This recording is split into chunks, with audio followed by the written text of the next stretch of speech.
So before you can even jump in with graphing these rational functions, you have to start figuring out where are your breaks on the graph. So where are your vertical asymptotes? Where are your horizontal asymptotes? What are your x-intercepts? What are your y-intercepts? Remember, these aren't simple ones where it was like 1 over x minus 3 plus 2, where I just took my rational apparent function, I just slid it around. Now I'm dealing with some kind of crazier functions.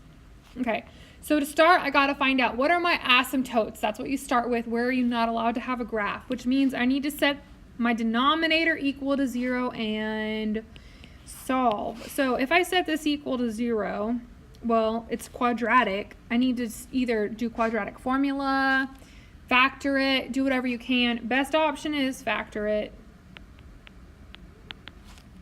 So a is 1, set up your x. Sum to -4.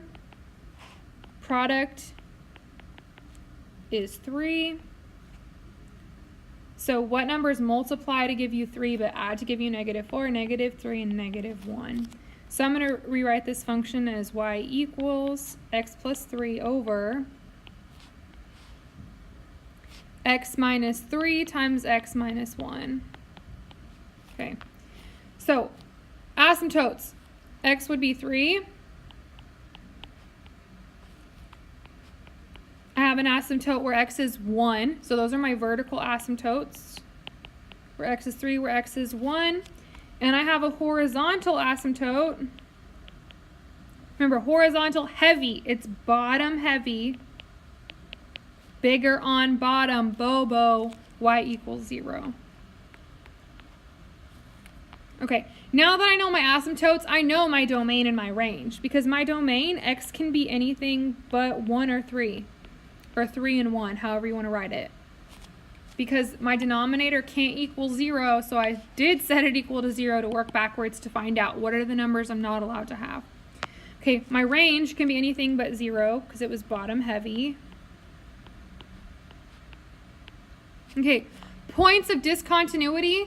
There are your points of discontinuity. My points of discontinuity are actually lines at x equals 1, x equals 3, and y equals 0. And none of them are non-removable. All of them are non-removable, my bad. Okay, an example of something that would be removable, where if you were going to go back and look at this and you had x plus 3 and x plus 3, x plus 3 over x plus 3 would cancel out, but I didn't have that. If you had, if I asked you to graph what's y equals x over x, well, x over x is just 1, so that would cancel out. That's a removable discontinuity. But in these cases, nothing was removable. Nothing cancels out from our rational function right here. There's nothing I could take out. So all my points of discontinuity are non-removable. And even though it says point, it could just be talking about your asymptotes. Okay, x-intercept. Well, it's not, I can't just like look at it and find out where my x-intercept is. I'm going to have to actually plug in 0 for y. And try to go through and solve that. So if I plug in 0 for y, I get 0 equals x plus 3 over x minus 3 times x minus 1. Well, if my numerator equals 0, it doesn't matter what the denominator is because 0 over anything is always going to give you 0. So to find my x-intercept in a crazy function like this, just set the numerator equal to 0. Subtract 3, subtract 3. So my x-intercept is at x equals -3. So there's a shortcut for you right there, and that'd be something to add to your pink piece of paper to find the x-intercept, and I plug in 0 for y. Basically, I'm just setting my numerator equal to 0.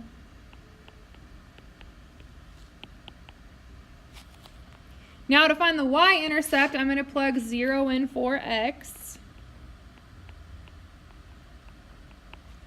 And I'm going to do that back in this one right there, this one. So if I have 0 plus 3 over 0 minus 3 times 0 minus 1, I get 3 over -3 times -1, which is positive 3 over 3, so my y-intercept is 1. But if you caught it the other way, it doesn't matter if I plugged into my original, 0 plus 3 is 3, over 0 squared minus 4 times 0 plus 3. That goes away, and I end up with 3 over 3, which is still 1. So it doesn't matter which one you use, as long as you just plug 0 in for x and solve. We got the same answer, regardless if we use the original or a factored form. So once you know all of those things, then you can go to a graph and start plugging that in. But for now, we're just going to do the solving part of it. So taking a look at this next one, start by finding your asymptotes. Look at your denominator. If my denominator were going to equal 0, so x squared plus 1 equals 0, subtract 1. So x squared equals -1, square root it. So I get the plus or minus the square root of -1, which is I, imaginary. That means that you don't have an asymptote there. If it's imaginary, it doesn't exist. So there's going to be no vertical asymptote.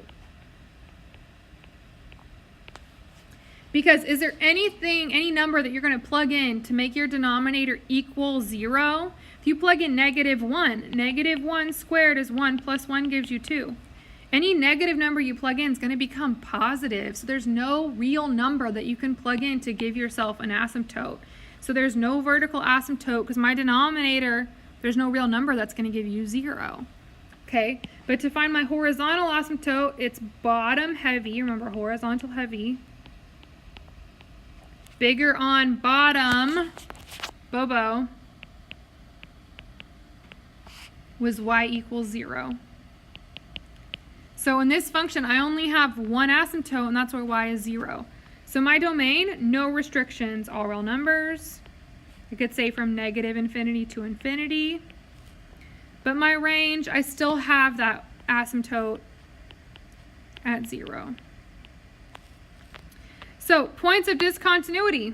Where y equals 0, I have an asymptote. It's non-removable because it didn't cancel out with anything. Misspelled removable. And then there's no vertical asymptotes. So I can go completely like this way, but I have to be careful when I'm going horizontal. Okay, X-Intercept, shortcut, set the numerator equal to 0. So my numerator is x minus 5 equals 0. Add 5. That's my X-Intercept, 5. Remember, you could write it as a point, 5, 0. Okay, Y-intercept, plug in 0 for x. So I have y equals 0 minus 5 over 0 squared plus 1, which is just -5 over 1, which is -5. So my y-intercept is 0, -5. So if I were going to go graph these, I'm already off to a good point. I know where I'm not allowed to cross. I know my x-intercept. I know my y-intercept. I know what my domain and range would look like. Okay, taking a look at this one. Start by finding your asymptotes. So if I set my denominator equal to 0, so x minus 4 equals 0, I have an asymptote at x equals 4. So that's one of my points of discontinuity. Okay, it's top heavy. So top heavy, bigger on top, means that I don't have a horizontal asymptote. Remember bottom, bigger on top, there is no horizontal asymptote.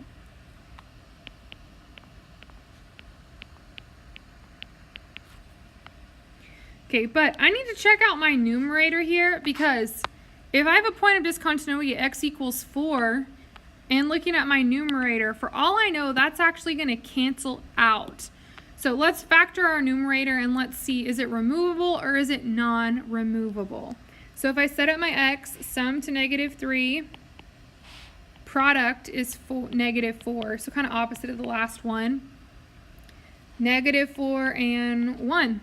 So I'm going to rewrite this as y equals x minus 4 times x minus 1, x plus 1 all over x minus 4.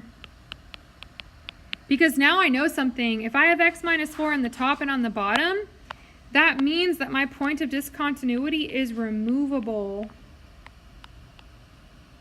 I don't know why I can't spell removable.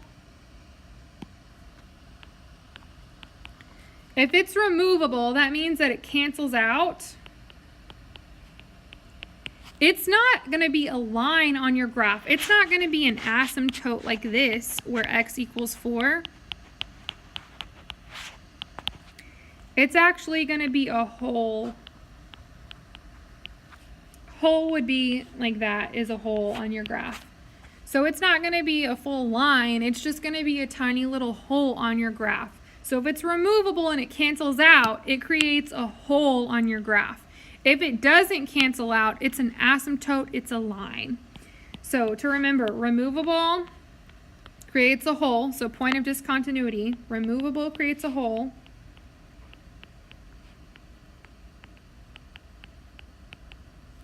Non-removable creates your asymptote, which is actually a line. And we'll deal more with that in a little bit when we jump into graphing. So for your domain, x can be anything but 4. So I'm going to have a hole there because it was removable. My range is all real numbers. There is no horizontal asymptote.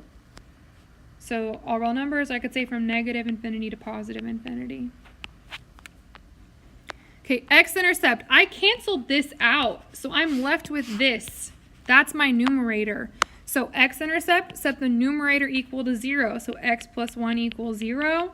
So x could be negative 1. So my X-Intercept is negative 1, 0. That's it. And then for my Y-intercept, plug in 0 for x. So what's 0 plus 1? 1. So there's my Y-intercept, 0, 1.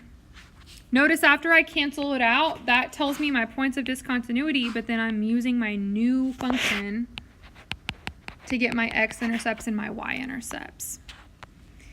So we're going to jump into graphing in a little bit, but there is a lot of work that goes in before you can start graphing these. You have to find out where you're actually not allowed to have a graph.